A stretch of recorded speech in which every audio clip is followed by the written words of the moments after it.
Assalomu alaykum hurmatli Safa studiya abunachilari. Ish Cobalt'imiz satılıyor.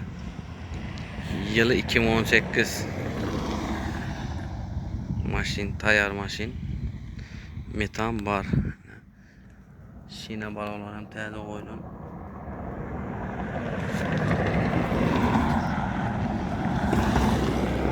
Motorum açılmadı, hiç yerinde kraska yok. Maşin en maşini. Maşin 2018 yıl. Metan var. İçki stasyonlarını gösteriyor. İçki stasyonu.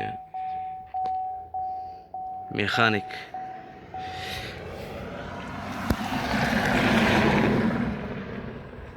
Üçüncü pakaleniye metan.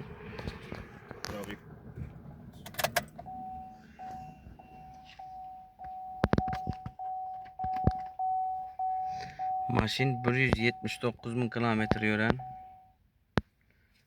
Bu maşinin bakası 125 milyondan gelişi ekrandan ömer kaldırıyan. Yılı 2018.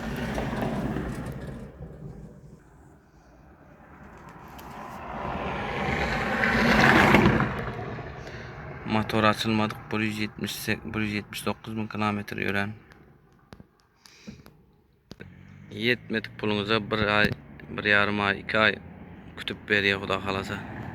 Ekrandan ömer kaldırıyan, sırası telefonlaşıyor.